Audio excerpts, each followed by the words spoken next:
I thought I was being signaled for much earlier in the dinner, but then I guess it was just a moment of quiet. Your Royal Highnesses, Sir Oliver and Lady Wright, and Ambassador and Mrs. Price, and ladies and gentlemen, Nancy and I are deeply honored to welcome the Prince and Princess of Wales to the White House. Permit me to add our congratulations to Prince Charles on his birthday just 5 days away, and express also our great happiness that we have been able to have this affair with Princess Diane here on her first trip to the United States, that we should be able to share in that first trip. In his 1941 address before a joint session of the United States Congress, Prime Minister Churchill remarked, "I cannot help reflecting that if my father had been American and my mother British, instead of the other way around, I might have got here on my own." But Your Royal Highnesses, the reception you've received here suggests that if you had been American, you might well have gotten to this house on your own. Our two countries are bound together by innumerable ties of ancient history and present friendship.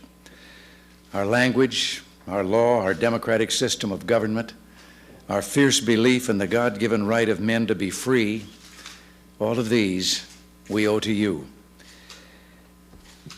We've stood together through two great world conflicts. Today we go on shoulder to shoulder in an alliance to protect freedom and democracy. This evening we've gathered on a happy occasion, a celebration of the treasure houses of Britain, perhaps the most magnificent exhibition ever mounted. In 5 centuries of British achievement, 5 centuries of elegance, beauty, and charm. I should add wit. When Nancy and I toured the exhibition, we were struck by a settee from Balmoral Castle, constructed almost entirely of deer antlers. I've been wondering ever since whether something like that could be done with cattle horns out on the ranch. But one misadventure in the corral one day has taught me that it might be more painful than pleasant. So the treasure houses of Britain truly is a great gift from the house's owners, the British people, and you, the exhibition's patrons. I speak for all Americans when I say a heartfelt thank you. Your Royal Highnesses, in the eyes of my countrymen, you and your family hold a place of high honor. Your devotion to duty commands our esteem. Americans join our British cousins in looking upon you with affection and respect.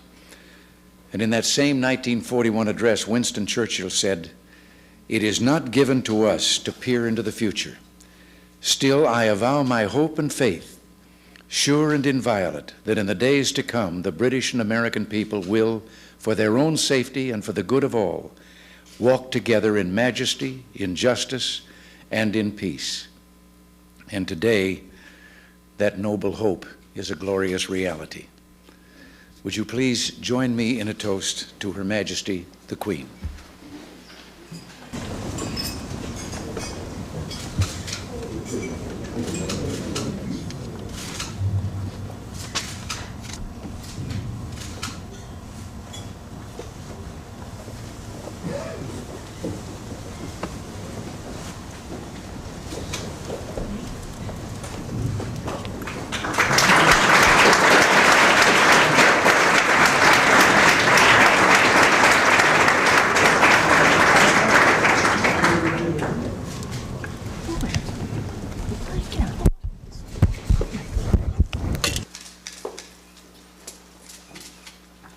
Mr. President, Mrs. Reagan, ladies and gentlemen, if I may say so, Mr. President, you really have touched both my wife and myself most deeply this evening by your extremely kind words. And we can't possibly, both of us, thank you enough for your immense hospitality and your great kindness in having us here this evening and in making us feel so unbelievably welcome. I would think one of the most marvelous things about coming to the United States is that you have this extraordinary gift for making people feel welcome. And apart from the friendliness with which you greet everybody, it really does warm the heart to come here and be made to feel welcome. I can't tell you what it means to us both. It really does. As you know, we've flown in hesitant stages from Australia and tried to stop on the way in order to regain our strength. And all that's happened is we're suffering terribly from jet lag. And I've yet to discover a foolproof method for actually getting one over the problems of this particular affliction. However, we are greatly looking forward to the opportunity of seeing this exhibition, the Treasure Houses of Britain, which we're both very proud to be patrons of. And we hear from all sides just how stupendous this particular exhibition is. I think if you go and look at most of the country houses in Britain at the moment, you'll find them completely empty of all their furniture and pictures, some emptier than others, and no doubt with rather dirty marks on the walls where the pictures were. I only hope that they managed to get them all back in the right place at the right time. I'm also very much looking forward myself to going to the Congress Library on Monday and discussing something about the Constitution, of which I know you celebrate the bicentenary in 1987.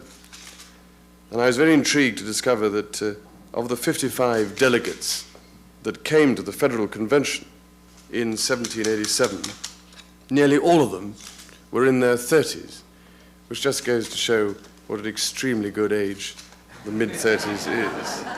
I keep telling myself that because you reminded me about my birthday. I'm not sure I need reminding.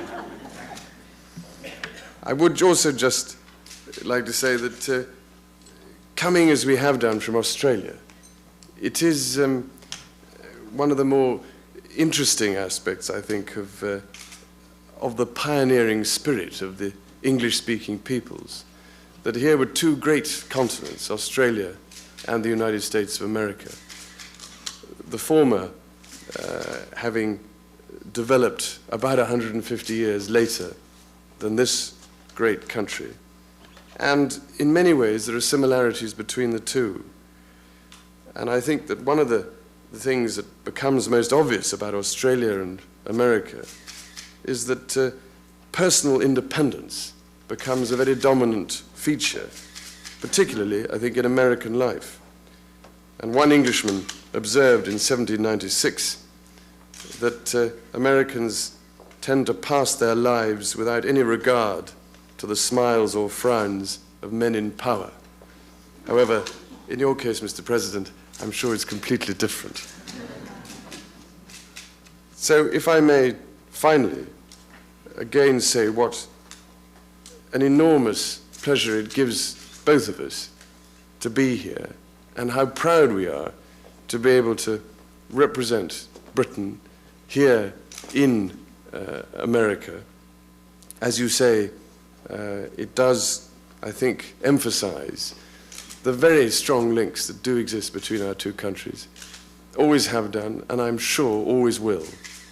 And in the end, that bond between our two peoples is one of the most important and enduring features of this earth.